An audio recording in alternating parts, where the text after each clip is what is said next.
Hello friends, I welcome you all in my YouTube channel. मैं उम्मीद करता हूँ कि आप सब खैरियत से होंगे। Okay, now moving to the last part, that's of pronunciation and it's very very important part of my lesson. Syllable and word stress के बारे में सीखेंगे। ये बहुत इंपॉर्टेंट पार्ट है, ये सिलेबल और वर्ड स्ट्रेस। देखिए, पहले हम तो सिलेबल के बारे में सीखेंगे। Syllable is a unit of pronunciation that has only one vowel sound. The vowel sound are related to A, E, I और यू। सिलेबल एक यूनिट प्रोनाउंसिएशन का वो पार्ट होता है, उसको उसमें एक वॉवेल साउंड होता है, ठीक है, उसको बोलते हैं, या उसको बोल सकते हैं small unit of a word. एक वर्ड का जो छोटा सा पार्ट होता है उसको बोलते हैं सिलेबल, ठीक है। अब यहाँ पर समझने के लिए, the vowel sound are related to A, E, I, O, U. उसमें एक वॉवेल लेटर भी होगा और वॉवेल साउंड होगा, या तो उसको हम देखते हैं यहाँ पर रोजेज। रोजेज है तो उसमें दो साउंड निकला, रोजेज, इसमें दो वॉवेल हैं और दो पार्ट हो गए, रोजेज। उसी तरह है डॉक्टर, सो डॉक्टर, दो पार्ट हुए, डॉक्टर, डॉक्टर। सो ये हो गया दो सिलेबल, ठीक है। क्रेडिट, क्रेडिट, क्रेडिट, सो दो पार्ट हुए। आई होप समझ में आ गया सिलेबल। इसी तरह बहुत सारे वर्ड तीन सिलेबल वाले होते हैं, कुछ वर्ड्स जो है चार सिलेबल वाले होते हैं। हम सिलेबल समझ में आ गया जब हम दो तीन चार को जब पढ़ेंगे।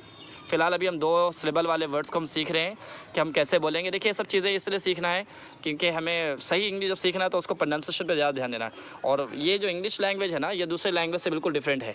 हम हिंदी बोल लेते हैं, उसमें कोई स्ट्रेस नहीं होता, कहीं खिंचाव नहीं होता कहीं। तो इंग्लिश में ऐसा थोड़ा सा उसमें मेलोडी है, उसमें अप्स एंड डाउन्स है। समझ में आ रही बात? कुछ वर्ड्स को उसमें जो है एक्सप्रेस करने के लिए बहुत उठाना पड़ता है, तो वो चीज़ समझ में आती है, बहुत क्लियर होता है।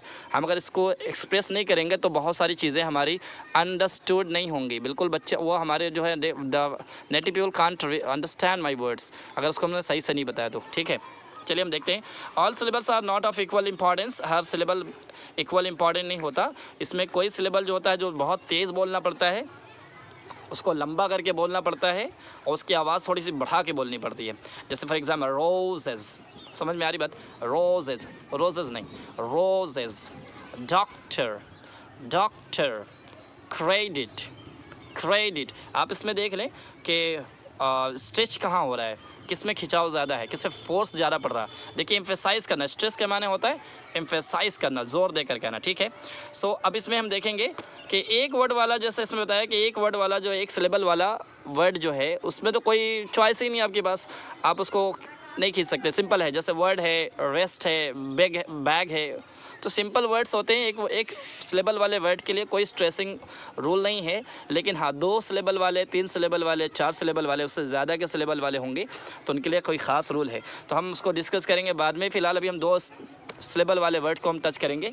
इधर आप देखें थोड़ा सा, ठीक है।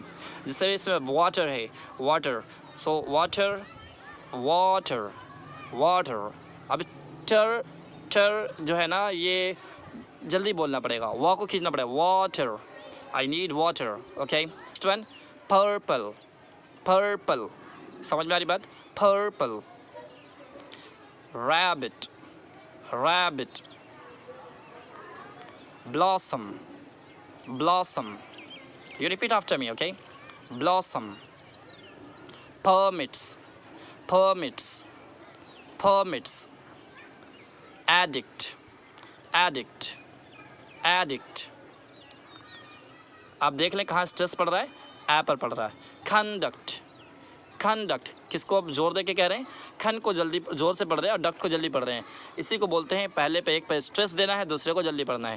Conduct, conduct, okay. Next part, laptop, laptop, okay. Next part, number, number.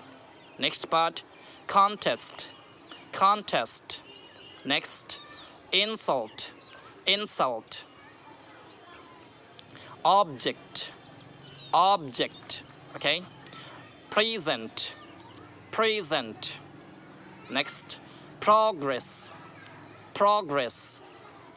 Research, research. Subject, subject. Increase, increase, okay. I hope आपको समझ में आया। एक बार फिर से इसको रिवाइज कर लेते हैं। वाटर, वाटर, ओके, और सब वाटर भी पढ़ सकते हैं, वाटर, वाटर, क्योंकि नेटिव पीपल इसको ड बोलते हैं, हल्का सॉफ्ट ड, water. Purple, rabbit, blossom, permits, addict, conduct, laptop, number, contest, insult, object, present, progress, research, subject, increase. So I hope you understood my lesson. Thanks for watching. अच्छा लगा तो सब्सक्राइब जरूर करें और अपने दोस्तों से भी शेयर करें. इंशाल्लाह फिर next time I will meet you in next video. Thank you very much.